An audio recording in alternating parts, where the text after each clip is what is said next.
Okay, we should be streaming live now.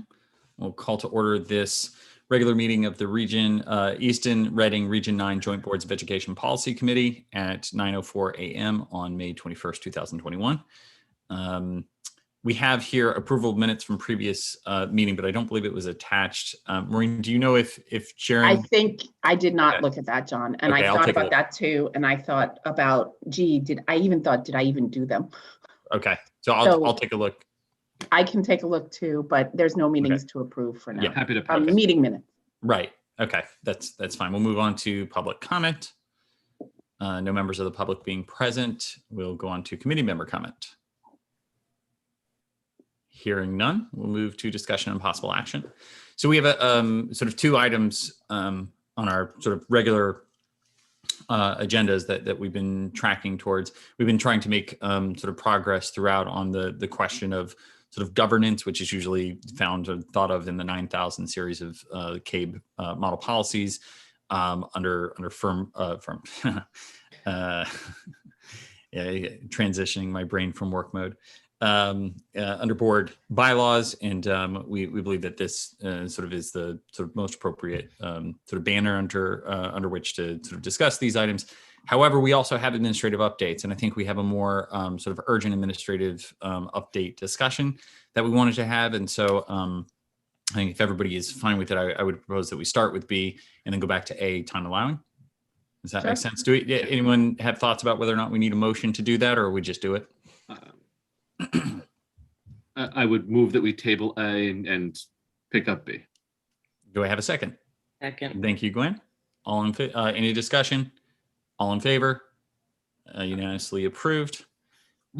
So that will I feel like you rushed through that without letting us have time to discuss it. Oh, I'm sorry. No. All right. So Dr. Pearson, you all, I think that would mean that we are looking for any topics that you would like to bring to us. I'm here and I'm needing just a memory refresh of the urgent item that we need to discuss. Certainly. So it came up, and Chris, feel free to jump in as well. It came up, I think, during the recent diversity, equity, and inclusion conversation. And I think there was, certainly some discussion about sort of normalizing the policies related to sort of reporting forms and sort of all of that, and trying to get some sort of parity on that, and at least for us to make recommendations. Chris, do you have anything else? I'm thinking about the residency policy issue that we wanted to report a recommendation out on also. Oh, right. Yep. Okay, so I can jump in with the topic of the forms. I mean, as you know, the Title IX and the bullying process is quite heavily regulated. I think we've discussed before a larger conversation that we need to have about all of the policies and the intersection between the policies that relate to school climate. And since we know that we have new guidance with respect to school climate, that policy work, I think, is actually a larger project in terms of really looking at the wording and the redundancy that we have, and trying to be both more consistent and more concise in our policies in that area. Okay, good. All right. So I think it sounds like we don't have any sort of recommendation yet there, but actually get to it, which I think we're towards the end of the 4,000 series in our regular sort of course. And once we bottom out on the questions of sort of governance between the boards, I think the intent is to pick back up, and we'll come into the 5,000 series pretty quickly. I think once we have sort of a date for which we think we can get to that, we should probably task somebody with compiling all the school climate policies, so we have a global conversation about climate policies and make sure that they're manageable. Is there an intern available for such task? Yeah, that's, we've talked about that before. Not necessarily for this work, but this is the kind of project that could be taken on by my assistants with my guidance when things lighten up a little bit moving into the latter part of June. Okay. I mean, I think that timeline. I mean, Sorry, go ahead. Sorry, go ahead.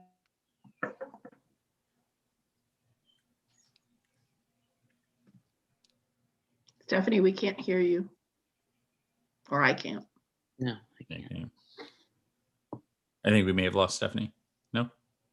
Okay, Well, well, it we're sounds waiting like- for her to reconnect. I just went on the ER9 website to try to pull the residency policies, and the ER9 website is down.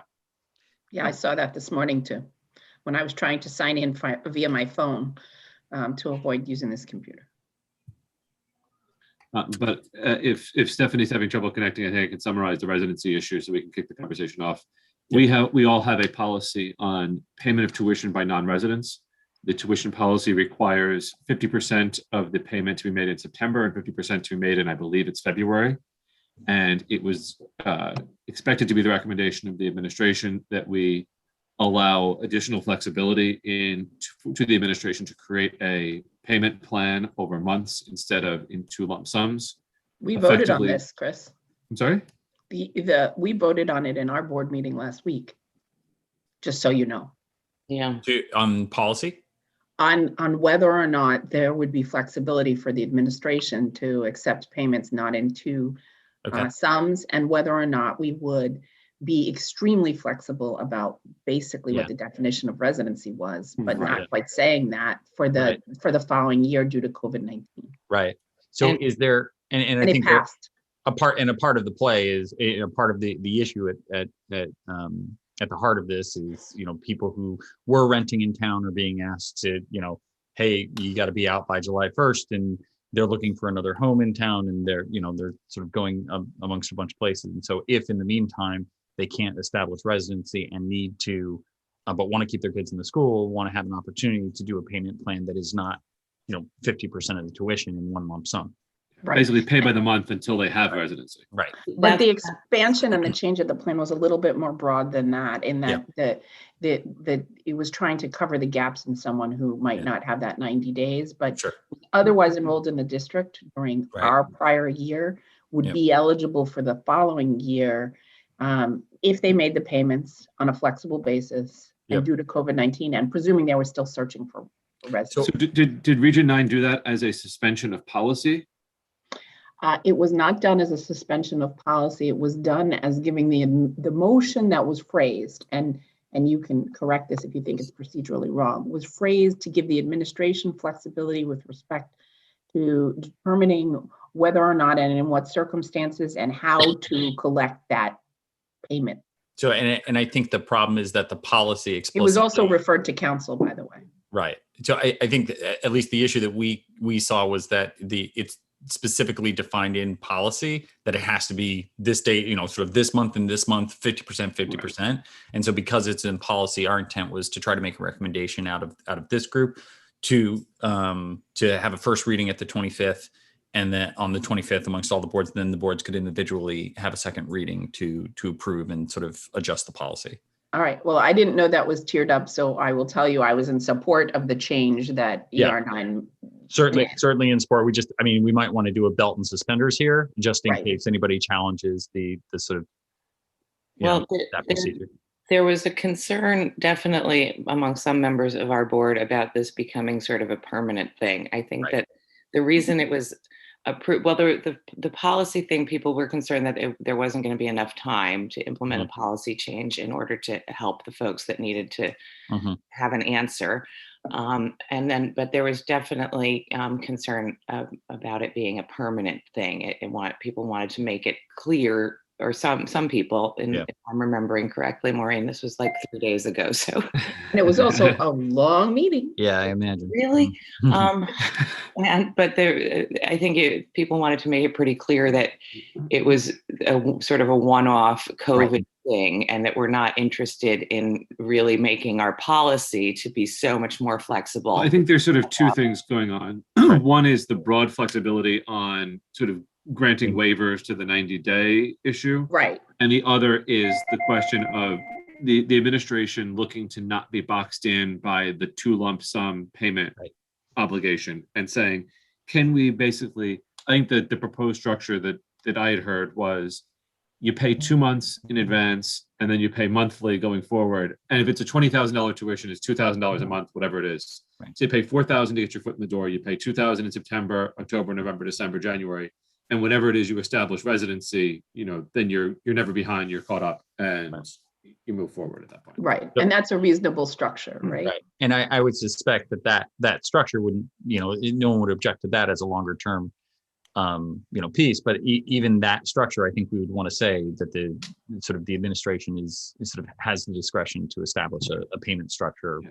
I wish I that's could what pull up the we policy, did. because it's like a 3-word revision to the policy that basically would grant that discretion to establish an alternate payment structure. Right. Right.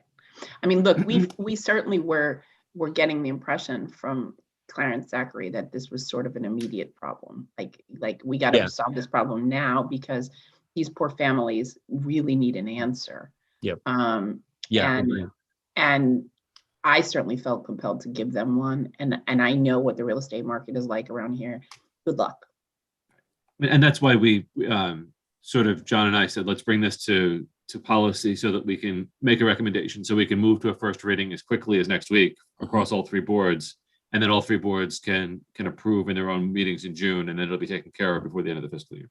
Right. All right. Well, however you want to proceed here, it certainly should. The motion that was phrased by Mike. It was good, but it probably isn't as granular as what would come out of here. So maybe we would need to propose a resolution, revise it here, and then have it on the table again and say, look, it's the same thing. We're just getting more granular and not duplicating effort. Yep. So unfortunately, I don't have the policy in front of me or the number, and I can't pull it up. I don't know if, John, you have it saved anywhere. Let me see if I can find it.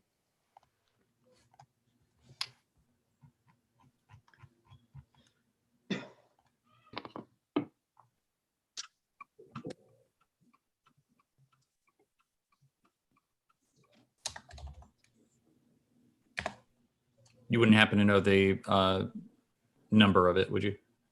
No. Okay, that's right. Would it be in the 5,000s if it's a student policy? Possibly, but I think I have it here.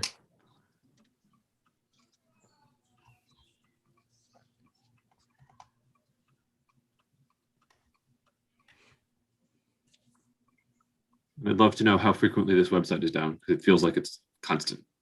Yeah, this week the issue has been with the CEN network and iBoss, which is behind it. I can go to the hard binders if no one is able to find them on your own electronic folders of files. I just need one more minute.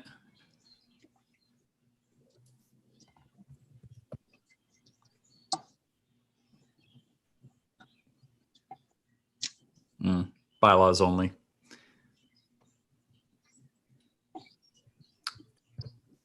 Yeah, Stephanie, if you're able to get it from the binders, that may be the best route. Yes. Does anyone have an idea of the number? Possibly the 5,000 series is what we're thinking. Okay, I will find it. While you're doing that, I'm going to try to work some Google magic. If Google has a cached copy of it. Or you probably log into Cave and pull it from there too. Probably. What? We think we use 3240? No.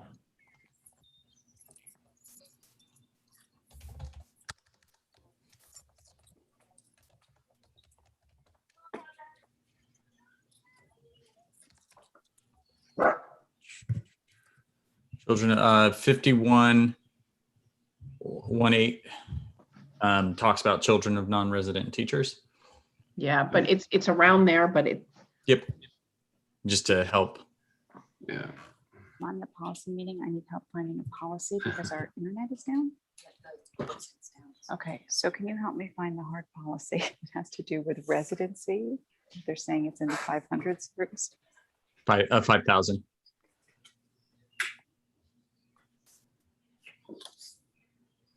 Here. Well, these are the old ones. She's got newer ones. I see 3240 in the Cave model policies. 3240. It looks nothing like the policy that we have in the books, but that might also be reality. It might look nothing like the policy they have in the book. I think that's right. Region 9 also discussed it on Tuesday evening, if that's helpful, but you'd have to have access to internet. Well, I can look on the U drive and see if there was a copy that was distributed with Region 9. Okay.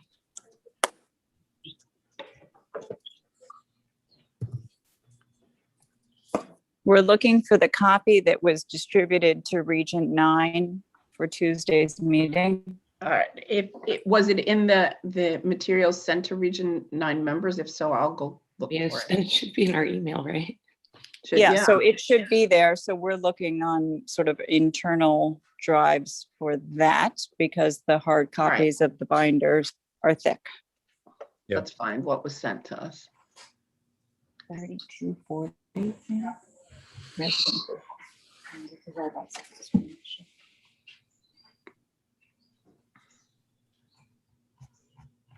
Can you see the packet that was sent to them?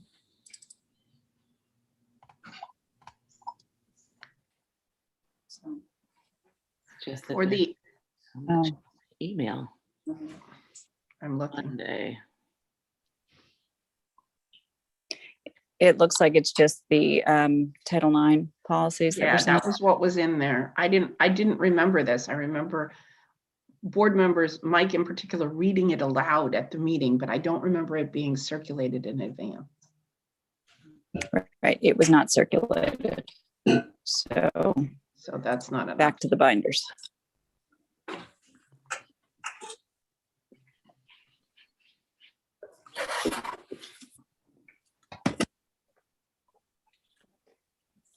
I'm wondering if 3240 is it though. If you read it aloud, there was two sets of language that was read aloud. One had to do with teachers and having their students in the district, and the other had to do with residents. Like the definition of residency and non-residents and a 90-day rule. Yeah. I just think that our policy, the policy we worked with in this committee, the CAVE model policy, is, I think, substantially different than the one that had been adopted by the three boards over time, because of the various nuances with teachers putting their kids in different districts and reciprocity of different tuition agreements and everything else. Is this something we should best table at this point and come back to right before the tri-board meeting, even if we come back and have a special meeting for 20 minutes to do it? I'm fine doing that if we have a general consensus that all we need to do basically is pass a motion to make a recommendation And the language, to tweak the language in one sentence, basically. right? And because my concern with the resolution that came out of ER9, while I wanted to give the people an answer, it also went to legal counsel. And I'm concerned that we cannot trump what is defined as residency in the Connecticut General Statute, right? Yeah. So I don't think we can do that. So we have to find a mechanism that works to the ends of providing flexibility for these people, but is not contrary to the resident definition in the statute. Right. Because I mean, the other way to do it is to formally suspend operation of the policy and grant the administration full discretion within the context of Connecticut General Statutes to make accommodations for non-residents, basically. And maybe that's the better option. Well, Chris? because that also accounts for the concern of people who don't want this to be our forever policy. This is an sort of an emergency COVID thing, and normally you should find. I mean, you can time Here. box the policy suspension and say suspend the policy up to and including October 23rd or whatever the next time the board is supposed to meet together is, to create that flexibility in the Pending meantime. comments from council too. Yeah. So maybe that's the best mechanism, I think.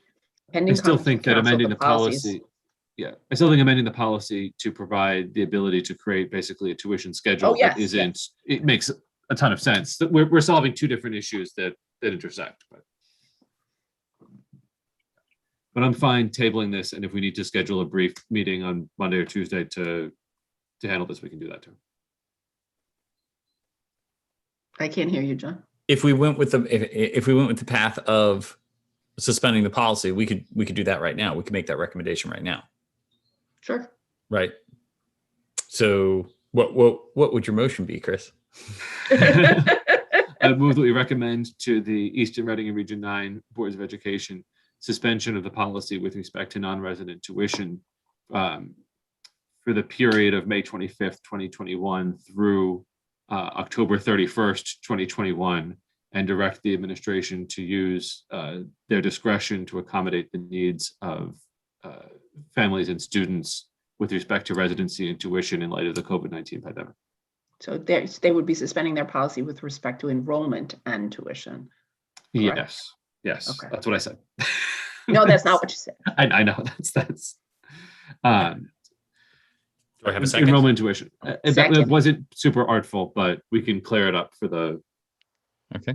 Any the additional actual motion to suspend it. And this suspension would be in effect between the present tri-board meeting till the following tri-board meeting, at which point we would have a more refined policy and we'd have review from. Right, basically, unless earlier terminated. Right. Do we have any thoughts about transparency about the sort of the decisions that are being made? Does it make sense for us to say, and to report back, at regular board meetings to respective boards about, sort of exceptions that are made? And tuition that's collected. Yeah. Yeah. Okay. Yeah, I think that we and should. Clarence did say something on that meeting about, how you ensure tuition collection. I think Chris's response is correct. It has to be prepaid. You cannot, you cannot, I mean, he was suggesting that you can withhold transcripts on the basis of failure to pay tuition. And I Not know anymore. government, it's not okay. Yeah. I'm not interested in chasing people. No. Right. So it has to be a prepayment. And I like the idea of 2 months prepayment. And if the person falls behind on the prepayment, then that's Right. it. It's like a security deposit. Right, I was going to say first and last and Yeah. Right. security deposit. That's what it is. Yeah. That's fine. All right. So do we want to amend for the motion to indicate some kind of requirement for reporting? So we have transparency around this coming back? Or do we think we can exercise that simply by asking? I think that the motion is sufficient for the purpose of making a recommendation of the committee, and then we can Very good. put some guardrails around it for the formal presentation. Perfect. Okay. Good. Any additional discussion? Okay. All in favor? Aye. Unanimously approved. Excellent. All right. So I think we could go back to A, unless there's any objection. Okay. I'm going to do that because I didn't hear anybody complain. And share my screen. Okay. And actually, I've discovered recently, because my screen is relatively large, when I go to share it, if I have my window full screen, it's actually a lot harder to read than when I just resize the window a little bit. So I'm going to try that right now.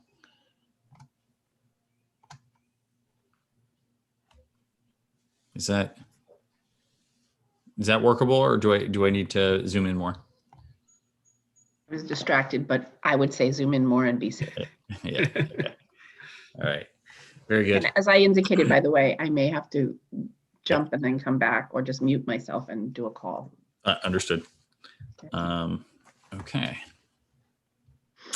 All right. So I think we had just a handful of items, sort of the hardest ones we saved for the last, which is, I don't know if that's great policy. No, it's not. No, it's not. All right.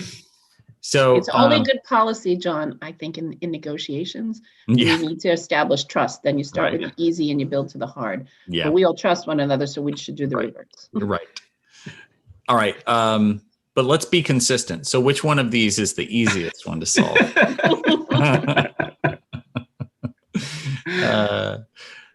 Discipline and discharge. Matters impacting a central office and personnel, or maybe central office personnel. I do think discipline and discharge would probably be the easiest one. I don't know. Has you have institutional memory here, Chris and Gwen. Has anyone in central office ever been, with the exception of the person with budget matters? Has anyone ever been discharged? And even she wasn't. Right. Yeah, no, because it's politically very difficult, would be Mhm. my honest answer. Mhm. And there was, I think that certainly should have been the case for what happened. Do we think that, I mean, just to define this more clearly, are we talking about superintendent, senior executives, staff in central office, or are we only talking about the superintendent, or are we only talking about the superintendent and senior staff? That sort of gets at one of the core areas of sort of conflicting understanding, Right. Which underpins a lot of this work and the negotiating committee's work. I Does would the almost superintendent keep the staff in line, or do we have input? right. I would almost start by breaking this up into discipline and discharge of the superintendent, Right. because Yeah. there's going to be a different level of authority there. I like that because it allows us to, like, let's block and tackle along very clear lines here. We don't have to throw everything together. We all agree, there's no disagreement, the superintendent is our employee. Right. So let's say matters impacting central office personnel as the Discipline and topic. discharge of superintendent. Yeah.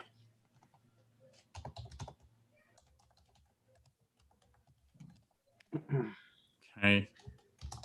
And then, Do we agree that it is all other people in central office, or do we have differences of opinion with respect to, the assistant superintendents and the financial officer versus the billing clerk?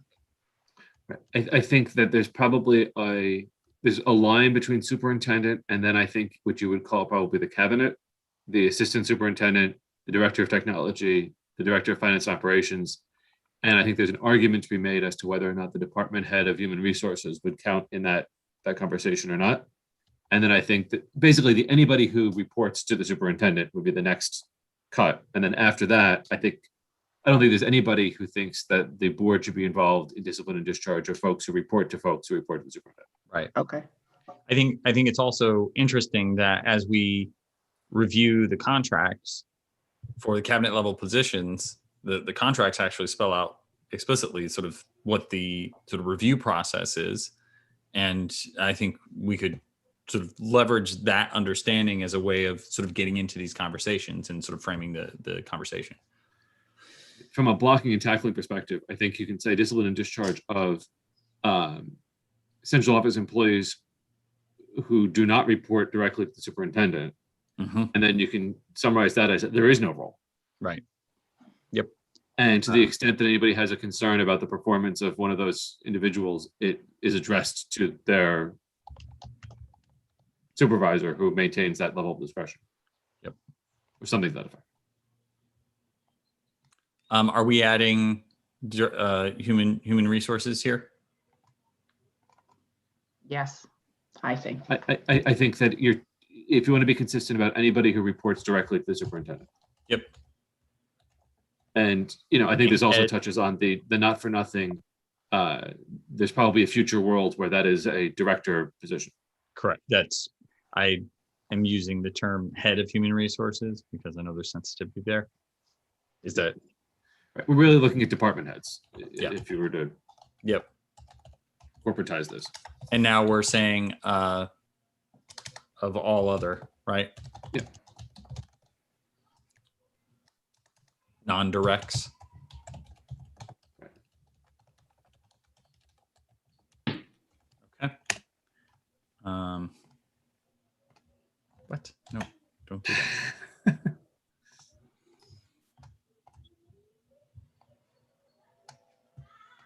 Okay.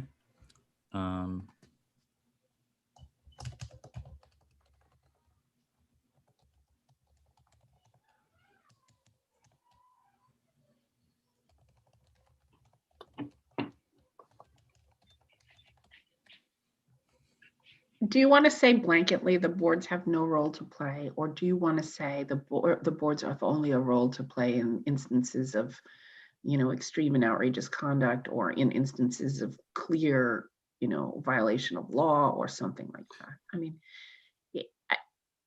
think I agree that the boards are not relevant to a billing clerk. But if the boards came into information related to a billing clerk's nefarious conduct, we would have a role, right? We would have to. So the boards may provide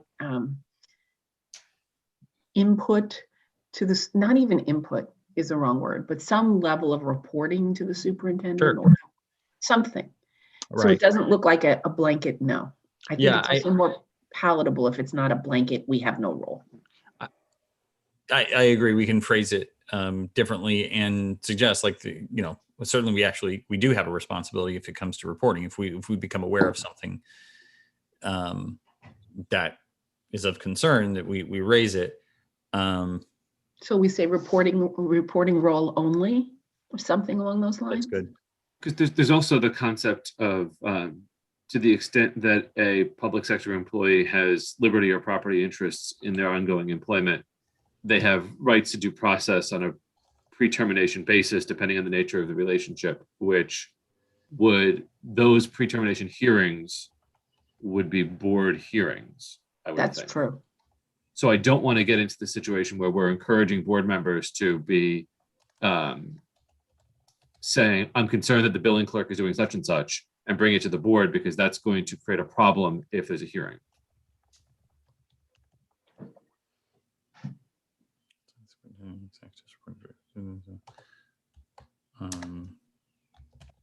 I'll be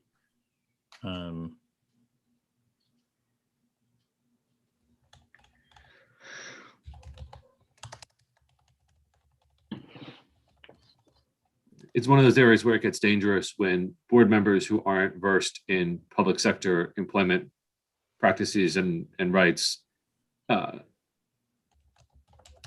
conduct their opinions based on private sector at will expectations.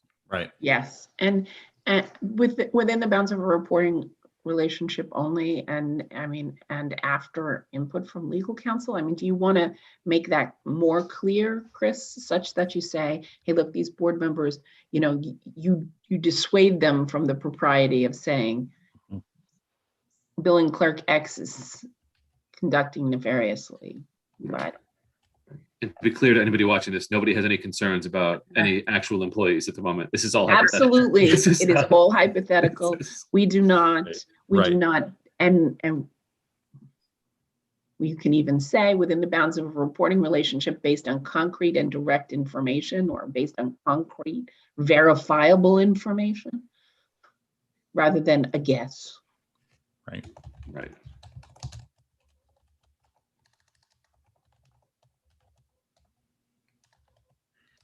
Verifiable. Okay.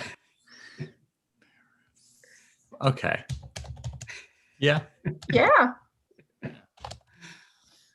My brain's in second gear this morning. I feel the same way. Bounds of reporting relationship only based on concrete and verifiable information and after appropriate advice from legal counsel. Sure. Does every board member have the right to, independent of the whole board's referral to legal counsel, suggest that we ought to get legal counsel involved? Like, do we individually have the right to say that? Would that have to be by motion? How would that work?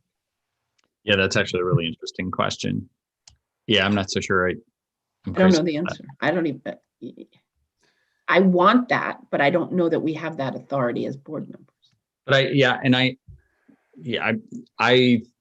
it feels a little bit like the right escalation process is not to, okay, now let me go investigate, let me go, sort of engage legal counsel, but it is, I have concrete and verifiable information. I pass that on to the administration, and it's for them to then take the next steps. Fair. Right.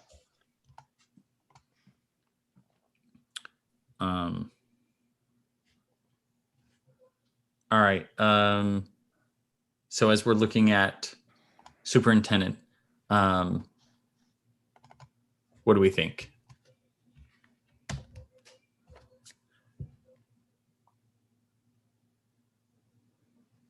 Well, the contract, the contract states certain terms.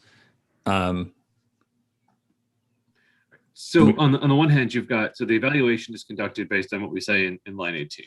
And then the contract has certain bases for for cause. And so the question becomes, what if a majority of one board thinks they have cause, and wants to sort of escalate that? Is it any one board can say, I think I have cause, and that triggers a trilateral conversation about whether there is cause? And do the other two boards have a good faith obligation to say that if the superintendent triggers the cause provision with respect to an issue that is discrete to one district, then that is imputed to all three districts, and that they all consider that to be cause? Because I'm just picturing a situation where, let's say there's a situation at the high school that specifically addresses students over the age of 18 who are treated such and such by, whatever that the superintendent has decided, that has no bearing on the K-8 schools whatsoever. And it's clearly cause within the concept of the high school. Do the Easton and Reading boards have an obligation to also view that as cause, even though it is not cause with respect to their district?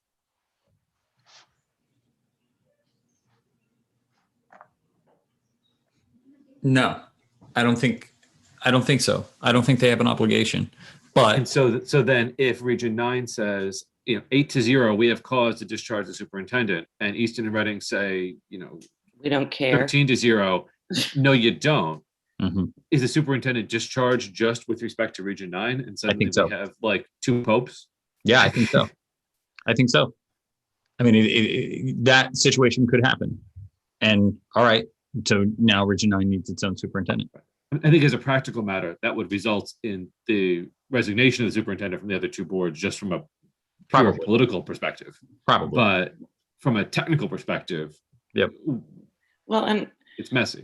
yeah, and I mean, again, I think it's one of those things where we have to work it out ultimately, because how do you end up in a situation where the superintendent has done something, so Right. board that one board wants to discharge them, and The others don't. They're like, well, we're okay with that. Yeah, I think it's unlikely. And Yeah. I think when you get into this document and what the process is, that's a really helpful sort of comment about, well, one board gets to this position where they want to do something. At what point should we trigger everybody having that conversation together before one board goes so far down the path that they've held an executive session and heard all this evidence and they've made up their minds before the other 15 members have any idea what's going on? Right. And they're going to feel left out of the party. And so it's a question of, if there is a concern brought by, any one board or whatever it is, the response is full stop. We need a tri-board meeting to have a conversation with that. Yep. Notice it for an executive session, invite the superintendent to attend, sort of trigger all of these, process obligations immediately, and otherwise agree to not go down that I think that's right. I think it's just like anything, like elsewhere where we've said, look, if we agree to a budget and one board wants to back out of that, they're within their. Let's all get back together. They're in their rights to back out of that, but the right process is you call together all the boards and you discuss that. Right. And I think in a circumstance like that, where there's a concern about cause, that the other boards would all operate on a good faith basis to convene as immediately as is legally permissible.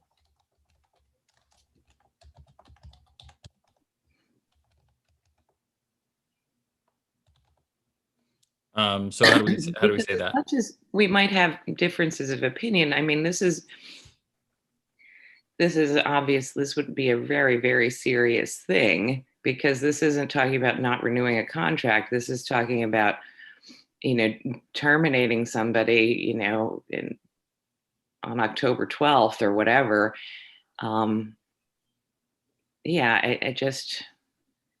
So I don't think it wouldn't be taken on frivolously by a board, because you open yourself up to legal action. And if you're just like, But so what I'm thinking about, bow ties, I'm done. Right. Like let's say somebody walks into Easton's meeting, a board member, and says, I'd like to add to the agenda this very concerning thing I've learned about the superintendent. The superintendent has said such and such. I'd like to add it to the agenda. They add it to the agenda. We're going to go into executive session. We're going to talk about this. This is very serious. I think we would do ourselves a favor to agree that when something like that is raised, each of the boards has the presence of mind to say, okay, this touches on an issue for all three boards. We need to not go down that rabbit hole. Well, it's just us right now. The issue is flagged, noted, will be raised with the other two boards, and we'll all meet to discuss it together. Mhm. I mean, unless the building is literally on fire.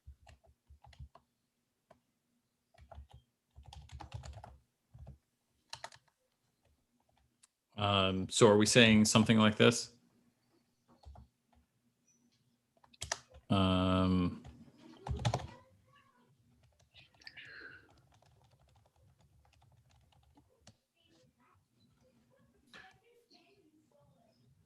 mean, you could even provide a little bit more comfort to folks by adding that such a meeting shall be called at the request of, like, you know, any one board chair or any, like, or the three members of any one, like, provide a mechanism to make sure that the meeting happens.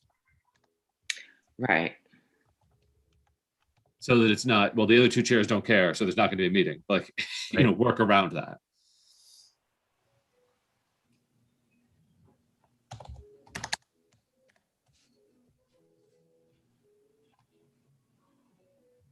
Does that work?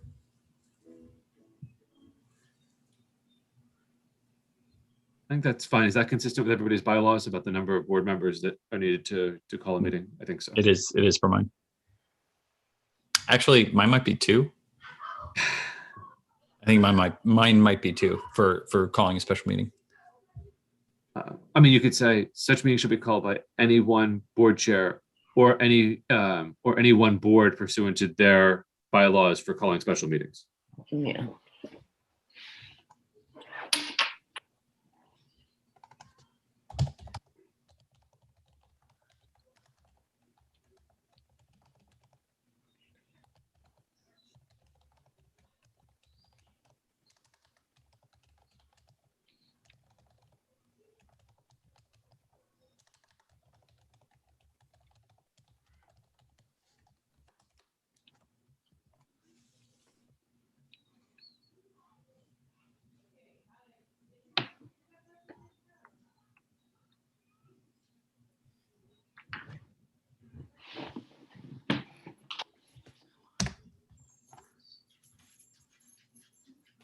Okay.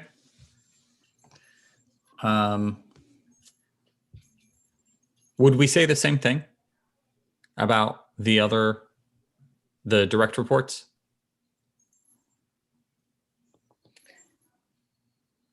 I mean, this is maybe the sticking point, right? Either we have the same general policy for all the other direct reports, or we say we have, no role to play, or probably a lot less than that, more something like what we said in other central office personnel. Yeah. I mean, you might say the superintendent may recommend the discipline or discharge of these employees, and in such cases, the board shall meet jointly to approve that recommendation. If you wanted to create sort of a hybrid. Right. Right. And I think you also have to put some opportunity for boards to confer with the superintendent upon independently, leaving him the ultimate authority to make that recommendation, but the recommendation or the institution of the process can still come from the board. Yeah. Hey, we want you to reconsider person X. Yeah. I like that. And I think what we're saying is we would recommend the hybrid solution here. Right, well, and I mean, thinking about the situation a few years ago, the issue was certainly discussed by the Reading board, but it never got to termination. But the issue that could have led to that was discussed by the single board that it impacted. Right. And that single board issued basically a disciplinary letter without regard to what the other two boards were doing. Which is, not great for multiple reasons, right? Not just like the sort of unilateral action, but also that it, like, other boards should have been able to know in sort of in detail about, like, hey, what's going on, because this could be an issue that we are also concerned about. It's a good example about what could be cause to one board, but irrelevant to the other two. Right. Yep. If it's cause to one board, if it's cause for termination, shouldn't it be cause to all boards? Right. That feels right to me, but I could imagine somebody saying, "Oh, well, I don't have any issue here." But Cause is there was different. incredible pushback. I'm going to just say there was incredible pushback from the superintendent Mhm. to protect this employee, which Yeah. it's a really tough situation when it's just so busy. Yeah. Just so busy. Yeah. But I mean, it all gets into this gray area of, who holds the ultimate control? What is the remedy if you don't like the outcome? Where's the push pull? Who is the direct report? Who can be disciplined? Who can't be disciplined? And then there's the dividing line of the answer is different for certified and non-certified staff. Right. I think we had every right to do, what certainly issue a letter, but it was a pretty egregious thing that happened, and so I don't know. So, do we want to try to draft that hybrid language here?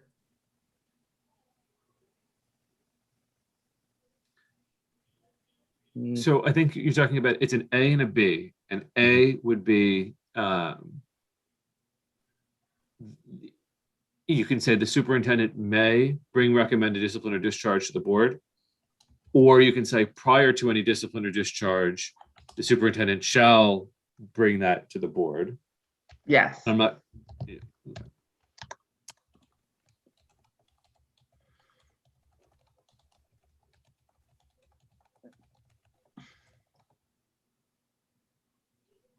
Bring the issues, bring The proposed action to the board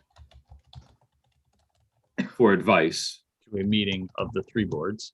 Yep. To a-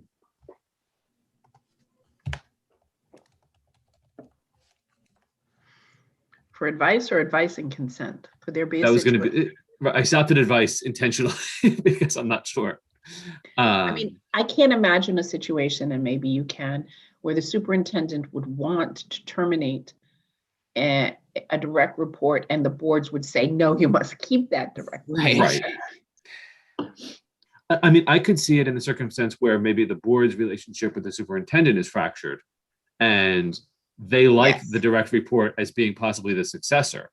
Or And they they would would just wanna want stop it. institutional, stability. Right. We don't like you, superintendent. Superintendent, you don't like us. We don't want you to have scorched earth on the way out the door by firing everybody. Yeah. I mean, we're living in fantasy land for the most part here, but Right. this is how lawyers think. This is- But advice and consent then is appropriate. right.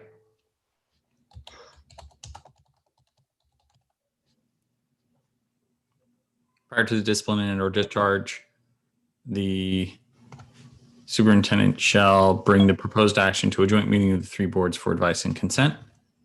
Period. Okay. Is that it? Mhm. Okay. And now, in addition, The you alternate still have to have a one. mechanism for the boards to bring something to the superintendent. Okay. I'm planning on collapsing these because it seems like what we're saying is We're heading towards one result. right. But, we're not going to have a different one for each one of the executive roles. We're just going to say there's the superintendent, there's executive roles reporting directly to the superintendent, and then there's non-direct. Right. 3 cuts. Right. Okay. So prior to any discipline and or discharge, superintendent shall bring, shall bring the proposed action to a joint meeting of the three boards for advice and consent. And we're Then you saying, could say the boards may also initiate such discipline and or discharge by requesting a meeting, by holding a joint meeting to advise the superintendent of their concerns.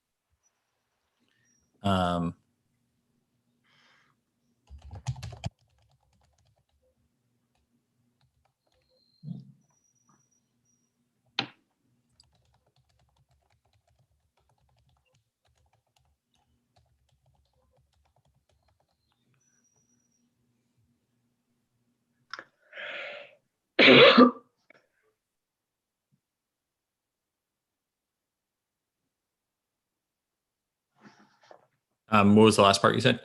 To advise the superintendent of the proposed action or their concerns or something to that effect.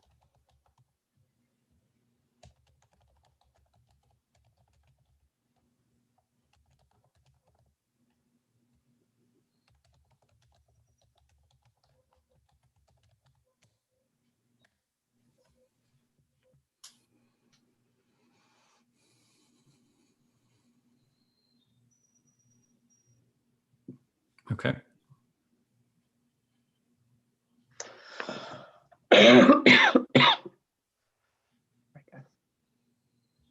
Okay, so we have 5 minutes, which I don't think is enough to bottom out on these, but I actually think we're sort of connecting on some of these principles in a way that's maybe actually going to appeal to the broadest audience.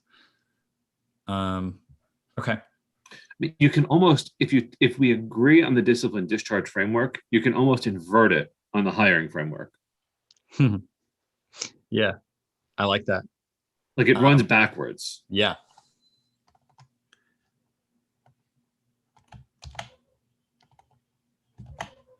Except with respect to the hiring framework, I think you're going to need to get more granular in this because you're going to get a lot of what if questions because we've been just grappling with that. So you might as well get more granular in this to address them.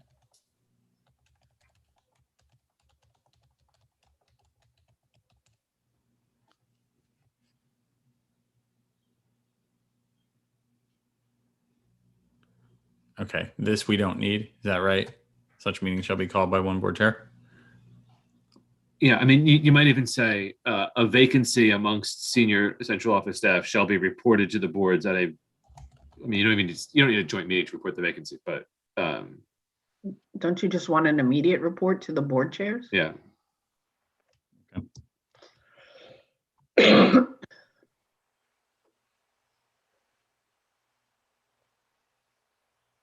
I mean, do you want to go as far, John, as to say that in the event of a vacancy in central office, the superintendent shall advise the board chairs a joint meeting will be held for the purpose of discussion and possible action with respect to said vacancy. Yeah, and sort of setting the parameters and expectations, long form, short form, identifying the hiring process, basically.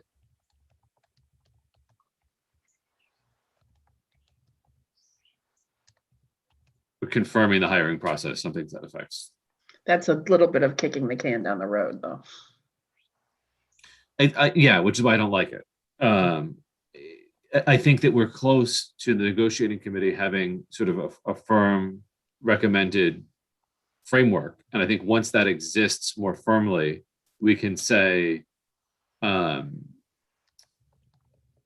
more clearly that, the boards still implement the long form or the short form or something to that effect.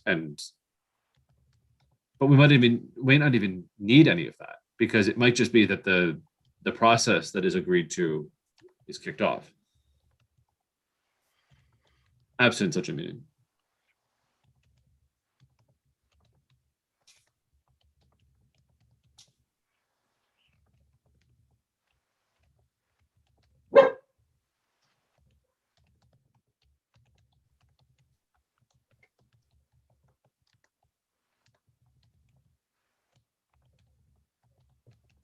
Does Dr. Pearson Hugo, now that her internet is back, wish to finish her comments from earlier? So we were discussing the project of reviewing all of the policies that relate to school climate and any kind of reporting process.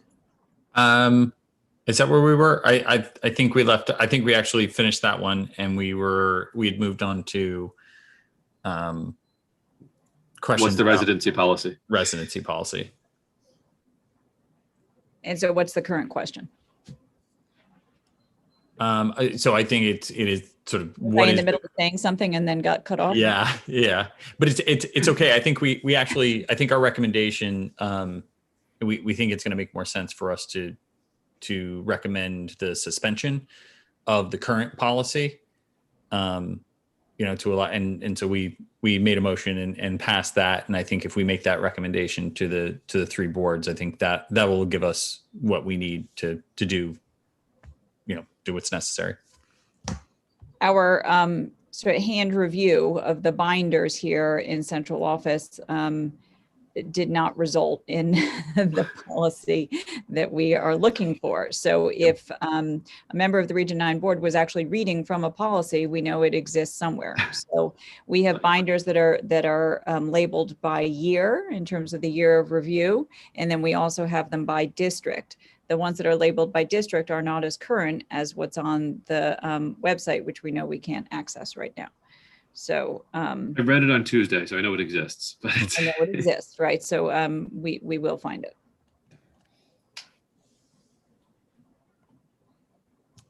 Okay. So I think we have. Before we move to wrap things up, for the purposes of Tuesday, what is our sort of position, recommendation, report out, sort of plan for going forward on the work that we're close to the end of? Unless we wanted to meet again, we I think only have one more item to give a recommendation on. If we're, I think you need to do this in a packaged way. yeah, and I think it would be useful to then sort of distribute that package to the boards and say, here's our sample language. This is not final. This is what we want you to consider. If we are